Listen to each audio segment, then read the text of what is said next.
Welcome back into the Sports Source. This segment brought to you by Games and Things. If you're looking to outfit your home with games, billiards tables, shuffleboard tables, poker tables, foosball, table tennis, or if you're looking for old school stand-up arcade games, the place to go in East Tennessee is Games and Things. Really good people. I went out and saw them this week. They got custom everything. They got super prices.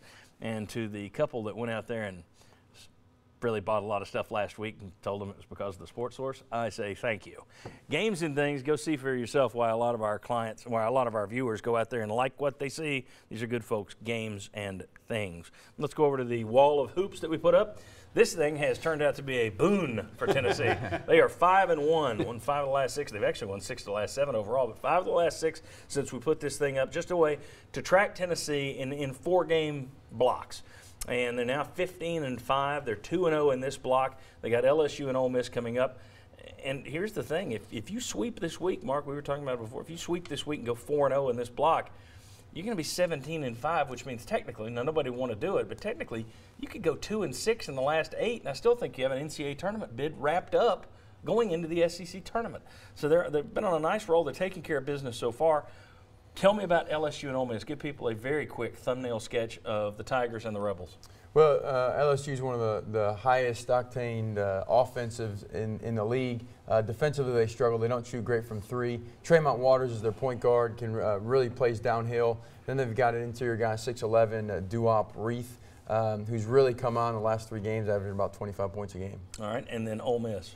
Ole Miss, again, a typical Ole Miss team, guard-oriented, terrible rebounding team for Ole Miss's standards. So we're going to have to come in with that toughness, but be able to take care of the basketball. Which team has the better shot at pulling off a win at Thompson-Boling Arena?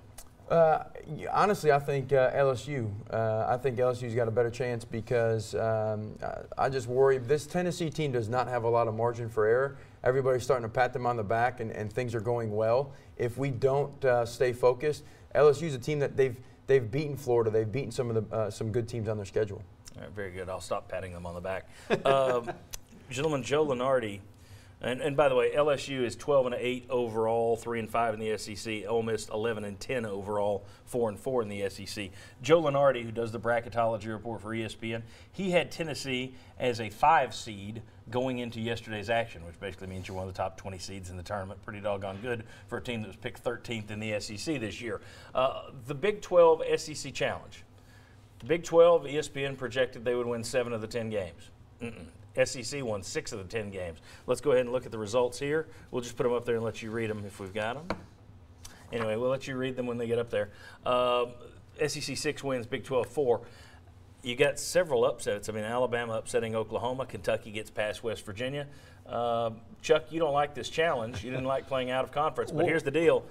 This would seem to help Tennessee, would it not, in terms of the resume? It would seem to. And it's not that I don't like the challenge. I just don't like the timing of it.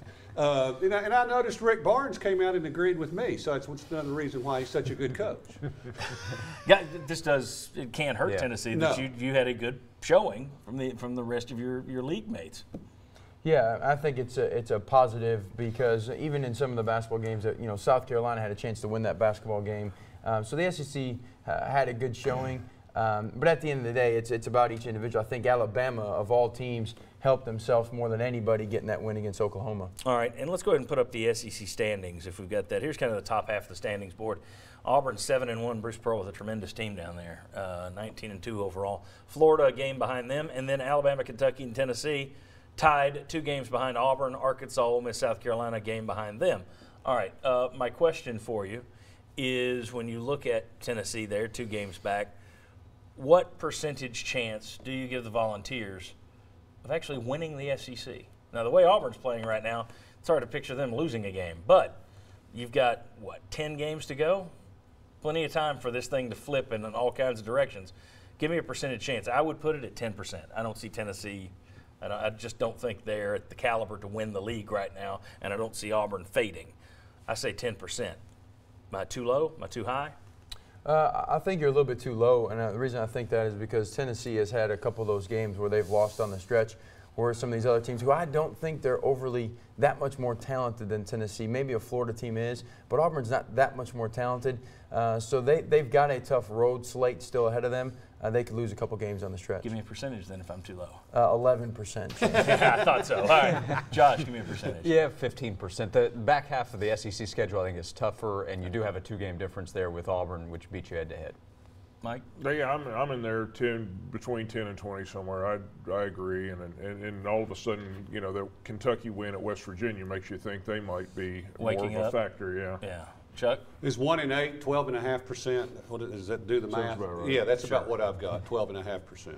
Okay. A 1 in 8 chance. You got a 1 in 8 chance. So he has to do it that way. All right, very good. Cavaliers line, right? Yeah, exactly. That's, I got him at 4-1. All right, thanks. When we come back, Mark, thank you, and we'll see you next week to talk more basketball. Always appreciate you being here. This recruiting stuff kind of takes up some of the time, so I appreciate it. Well, when we come back, though, we've got more recruiting to come. I want to talk a little bit of football, a little bit of Tennessee football, some stuff Philip Fulmer said this weekend. Come on back.